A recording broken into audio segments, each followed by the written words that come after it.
que nunca revelei para ninguém, nunca contei, mas a verdade é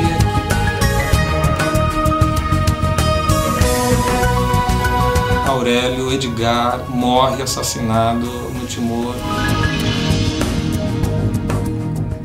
Olá, gente querida, eu estou aqui com o Marcelo Quintela, que é autor do livro Missão Salvar Crianças Bruxas, esse livro que está aqui nas minhas mãos.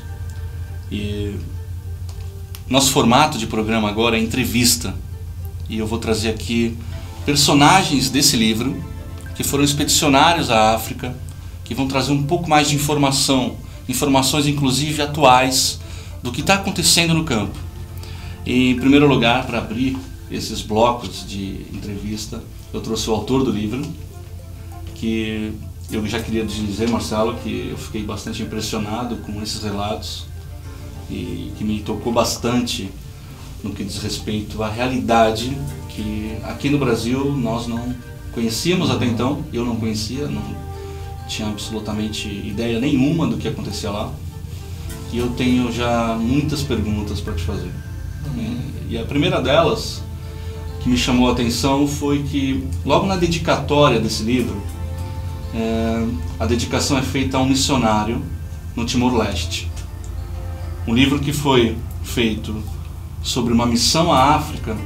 Por que a dedicatória foi feita para o missionário Aurélio, que estava no Timor-Leste? O Aurélio Edgar era um jovem brasileiro de Belo Horizonte que estava em Timor-Leste quando fez contato comigo pela primeira vez, Felipe, em meados de 2005. Ele, missionário de uma das maiores denominações evangélicas no Brasil, estava lá ensinando mais de 70 crianças numa escola que ele abriu, e alimentando, e instruindo, e protegendo no meio de um país que estava politicamente muito instável. Havia o clima de um golpe, e o Aurélio me escrevia porque lia o site do Caio e precisava de material e de literatura. Então ele começou a fazer alguns contatos por e-mail a partir de Dili, na capital do Timor-Leste, e nos contatos ele pedia material. Ele queria ler Sem Barganhas com Deus, queria ler nossas publicações, queria ler, ver, assistir. Ele falou que precisava se alimentar, estava muito sozinho, acompanhado da irmã dele, mas extremamente solitário. E comecei a enviar material para ele, literatura e vídeos, e quando ele tinha alguma conexão de internet, a gente se falava bastante. E o Aurélio começou a me chamar a atenção pela doçura de pessoa, pela intenção no coração, porque era um jovem solteiro na faixa dos seus 25 anos de idade, que, ao contrário de estar pensando em si próprio, tinha entregue completamente a vida para cuidar daquele povo e daquelas crianças. E quando eu via que a intenção dele era a mais pura e genuína, meu coração ficou enternurado pela vida dele de um jeito que nós começamos a falar acerca de muitos assuntos, e foi quando ele disse que ele quase passava fome, que a experiência dele era de muita dificuldade. Mas você falou que ele era sustentado por uma denominação... Sim, das denominações mais ricas do Brasil, mas que mandavam para lá pouco mais de R$200 por mês para o Aurélio viver. Quanto tempo ele estava lá? Ele já estava lá há uns 2 anos, mas um tempo curto, mas que foi suficiente para ele fazer trabalhos bem concretos de assistência humanitária às crianças. E o Aurélio começou a falar que estava muito complicado para ele ganhar tão pouco, e precisava trabalhar para poder ter sustento. Daí eu comecei também a fazer entre nós vaquinhas para mandar para lá e poder então o Aurélio ter um adicional mensal naquilo que ele recebia. Mesmo sem nenhum vínculo formalizado? Nenhum vínculo. Aliás, depois o Aurélio queria um vínculo. ele dizia: eu quero servir o Evangelho aqui amparado por vocês.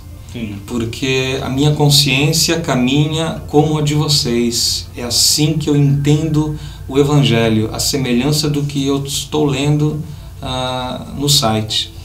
E de vez em quando ele me escrevia e eu falava assim: Aurélio, só saia fazendo. Você não precisa de nenhum vínculo institucional, porque nós mesmos não somos uma instituição propriamente dita. Claro.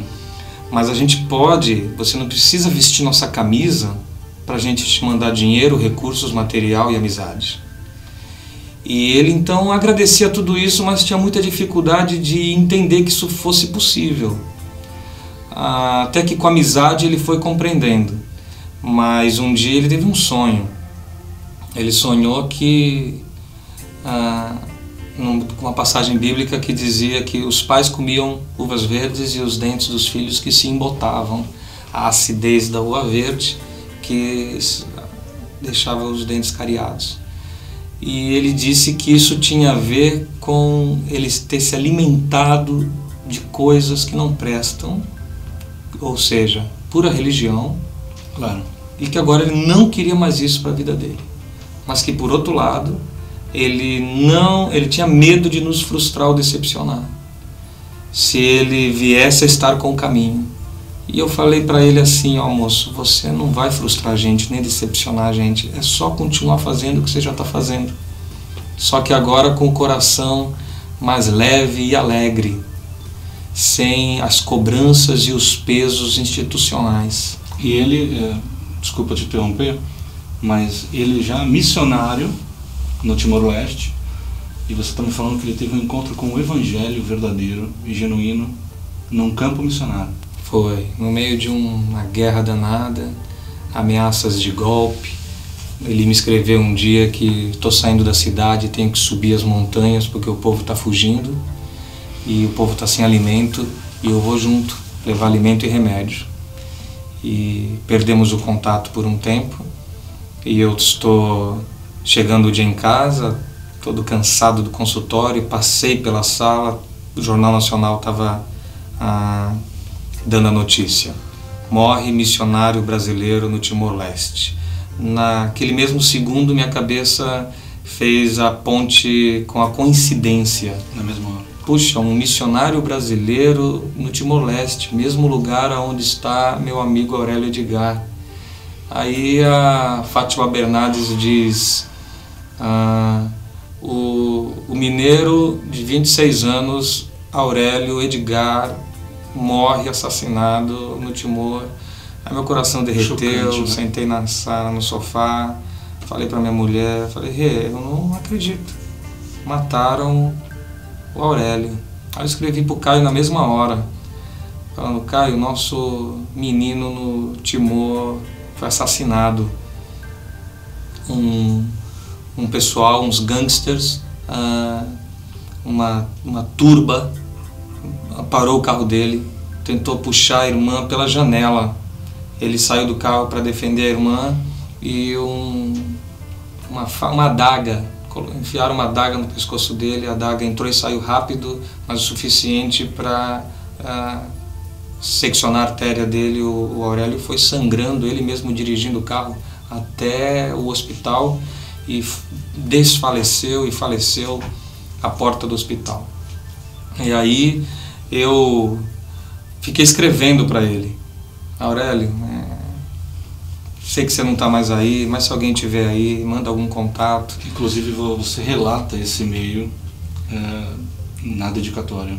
Sim, a dedicatória do livro são nossas últimas trocas de e-mails. Sim. Porque quando eu escrevi para o Caio, o Aurélio morreu, o Caio publicou o conjunto das nossas trocas de e-mail no site. E na tentativa de homenagear o moço.